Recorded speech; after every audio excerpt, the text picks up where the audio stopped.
You can call me soft if you want, but in the past 3 days I watched like 4 animations. I just have a soft spot for them. Hello and thank you for clicking on my channel. My name is A and this is the Real Movie Podcast. And today I want to talk about The Sea Beast. I'm not gonna lie, the main reason why I watched this animation is Karl Urban, because I really like Karl Urban's voice. And yeah, he was the main lead voice actor. This movie streams on Netflix. You can watch it with high quality anytime now. And the story goes like this. The sea monsters are real. We follow a hunter which is called Jacob Holland. Then when Jacob meets a little girl called Macy Brumble, things go wrong in a hunt. I wasn't expecting much when I started watching this animation, and to be honest, I didn't get something special. But this animation has more than a few things which is just too weird.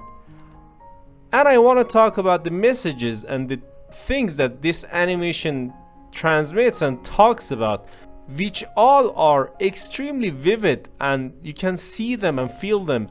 I mean, these messages are something of existential messages, and these messages are important, but they are told in such a simple way. First of all, the obsession of the human being, which turns this human into evil at the end, which is just so deep, which is just so damn much for a kids movie. The captain of the ship who wants to hunt that monster, he just turns into evil at the end, and that is what happens when someone is obsessed with something. It just loses the sense of morality and becomes an evil. It was shown in this animation really beautiful. The other thing was about the history books. That thing just hit me on another level. There's a famous saying that says history is written by victors, and in this movie the same thing happens. There are some books, I don't want to try to spoil the movie, but there are some books that explain how these monsters react and how they work, how should people hunt them. And these books turn the people who died fighting monsters into martyrs. And that is just a huge thing. And more on that, for a little child to realize that her parents died for no reason, and those martyr and a greater death and something like that doesn't exist, it just hits on another level. I don't think that many children will feel connected with these stuff, but there were some deep issues in this movie that I was really surprised and shocked to see in a kids movie, in an animation.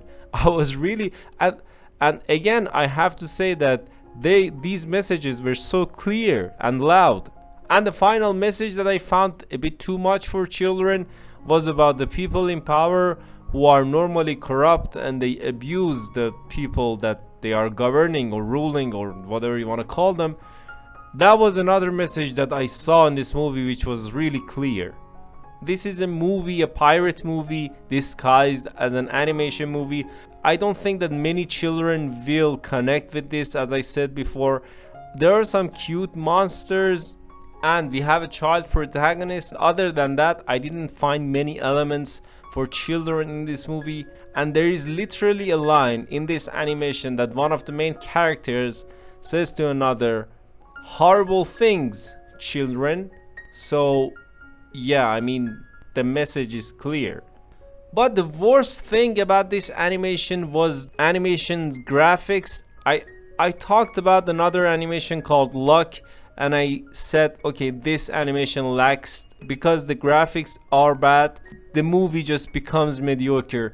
This movie's graphics are also too shallow and too superficial that it doesn't seem like they did any work on them.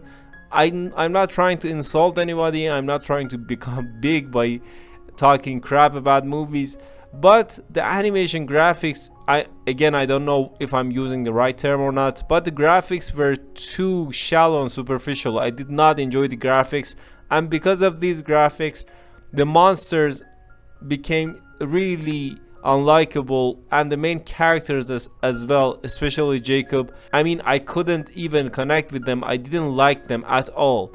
They were so far from being charismatic.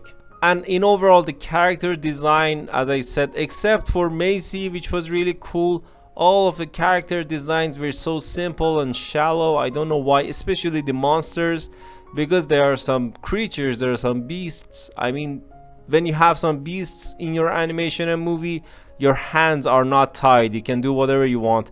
But the imagination of the creators were a bit off that day, I don't know why. And yeah, that's it. Final words. This was not a kids movie. I had a good time. I'm not saying that this was great, but it wasn't bad either. This movie got good reviews, it has high ratings, and I can see why, but I don't think that children will appreciate it and will love it. I think, for example, children will appreciate the movie Luck or the Minions more than this. They will laugh more. But this movie was not for children because it was too serious and too dark and even scary at some parts. So yeah, that's it. That's my review. Thank you for listening to my voice. If you have anything to say, any comments or thoughts, don't hesitate to do that. Comment them down below and let me know. And as always, I don't know if I said don't forget to like and subscribe or not. My memory is like a fish. So yeah, that's it. As always, thanks. Bye.